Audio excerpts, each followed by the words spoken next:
Yes guys, I'm at Peterlee Police Station again. I've come to cover another horrible event that happened here. There was a 24-year-old Jake Anderson that was taken to Peterlee Police Station on the 24th of June 2019. He died because of alcohol withdrawal, but the circumstances of this case is absolutely shocking. He arrived through those doors at 11 AM on the 24th of June 2019. 3 hours later, a nurse reported that Jake Anderson was seeing things. 2 hours after that, so at 4:45, he was seen in his police cell hitting himself with a pillow or a towel to try and keep himself cool, which is shocking. The officers saw that on CCTV. They knew he was hot, he needed medical help, and they left him to hit himself with a towel to cool himself down. 4 hours later, so this is at 8 o'clock at night, a doctor asked the custody sergeant had he been fed and watered. So from 11 AM until 8. Right from the beginning, this case raises a serious red flag. Alcohol withdrawal is not a minor issue. Medically, it can escalate into seizures, delirium tremens, and death if not monitored properly. In custody situations, officers have a legal duty of care. So here's the question for you watching. When someone clearly shows signs of medical distress, should procedure ever be optional? Food. So that's 8 hours of no food. So the doctor asked the sergeant if he had been fed and watered and that he needs food. So the custody sergeant went to the other custody sergeant and advised that, and it's shocking what the custody sergeant said. He replied, "I can't see any point in that actually."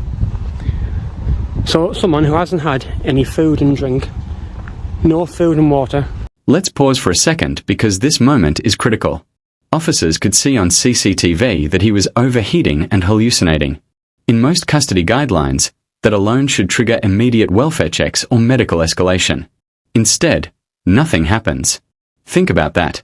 The evidence was literally on camera. If you were the officer watching that screen, what would you have done? He's overheating.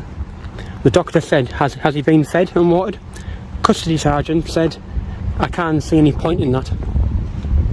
Absolutely shocking. And what happened after that was at 20 to 9, the doctor said he was fit to be detained. So he didn't have an assessment all the way from 11 AM until 20 to 9 at night, until he was confirmed that he was allowed to be detained. Absolutely terrible. What should have happened is he should have been put on level 3 watch. He should have been put on level 3 watch, and he wasn't. So it all started again at 20 to 10 at night. He was seeing things yet again. He was seen at 10 to 10 drinking from his cell pillow, because obviously he was hallucinating. He hadn't had anything to drink for nearly 9 hours.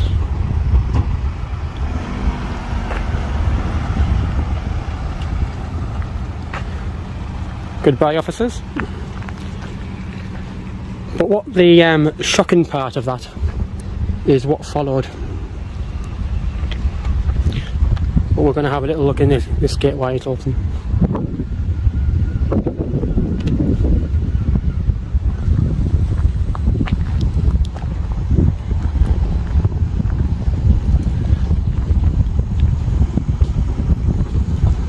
So the shocking part of what followed was at 11:30 at night, he was seen face down in his cell. Face down. For a short period of time, he was twitching his legs. This is all seen on CCTV. That response, "I can't see any point in that," might be one of the most disturbing lines in this entire story. Hydration and food are basic care requirements for detainees. Legally and ethically, withholding them from someone in withdrawal can worsen symptoms dramatically. It's the kind of decision that investigators later examine under a microscope. His legs were twitching, and at 11:30 he stopped twitching, and he was unresponsive for half an hour. So this was at just after 2 minutes past midnight. He hadn't moved for 21 minutes. Now they could see this on CCTV. For 21 minutes he hadn't moved, and they left him for half an hour to die face first, naked on the floor in his cell. So they called for an ambulance, and by midnight he was dead. This guy had mental health issues, known mental health issues, known drink and alcohol misuse and drug misuse. And he was left alone with no food and water for 12 hours. He wasn't fit to be detained for 8 hours. And then he was declared dead at midnight. Absolutely shocking, Peterlee Police.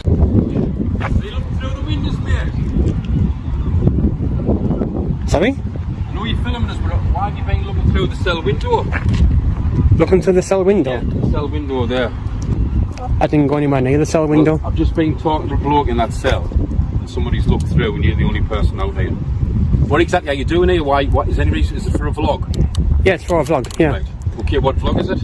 I can't tell you that. Right, well, you're entitled to do that, right? But I will advise you, right, don't go anywhere over that fence and tamper with them windows, right? Because you're the only person out here, okay? Stop shouting. So I'd advise you not to. Calm down. I'm just telling you, right? Shut out. Keep away from them windows, right? I wasn't anywhere near the windows. No, it wasn't. Right, well, you're being watched from up here, so keep away from the actual station. You're all allowed to film. Calm down. But keep away from them windows. Shut out. Okay? This is the moment where the situation crosses from negligence into potential tragedy. Hallucinations, dehydration, confusion. These are classic signs of severe alcohol withdrawal. In custody protocols, this is exactly when monitoring should increase, not decrease. Ask yourself this: how many warning signs need to appear before someone finally intervenes? I think you need to chill out, mate, and stop interfering with the police station. I was nowhere near that window. There's a camera right there, check it. I was nowhere near it. Camera right there, looking at us as well, mate. I was nowhere near the cell window. Fair enough, no problem. Anything to say about Jake Anderson that was killed here? Jake Anderson's family. No idea who he is, mate. He died here. A sergeant left him on the floor, face first, naked to die. Anything to say about that? I'm pleased you're educated. Chill out.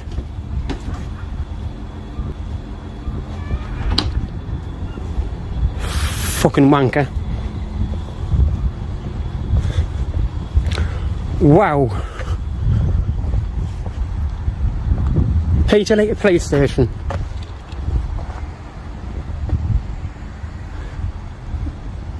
Disgusting thugs. Tyrants. 21 minutes without movement. That's an eternity in a medical emergency. In custody monitoring systems, detainees are usually required to be checked regularly, sometimes every 15 minutes or even continuously if they're vulnerable. So the real question becomes, was this simply oversight, or was the system itself failing him? What an absolute tyrant. Did you hear him? He didn't have a clue who Jake Anderson was. Didn't have a clue. Didn't give a shit. Then he said, I'm glad that you're educated. Yeah, that is the whole point of this. The whole point is education, education, education. People don't hear about these stories, and the police don't give a shit. He didn't give a fuck. Didn't know who Jake Anderson was, and when I told him what happened to Jake Anderson here, he said, I'm glad that you're educated. He didn't give a shit. Tyrant scum, Peterlee Police. Yet again. Tyrants, corruption, scum, Peterlee Police Station. I'm going to leave it there. And here's where the story shifts from tragedy to accountability. The confrontation you're seeing highlights something important: public scrutiny. Auditors and journalists often bring attention to cases that might otherwise fade from memory. Whether you agree with their methods or not, one thing is certain. Stories like Jake Anderson's force difficult questions about responsibility.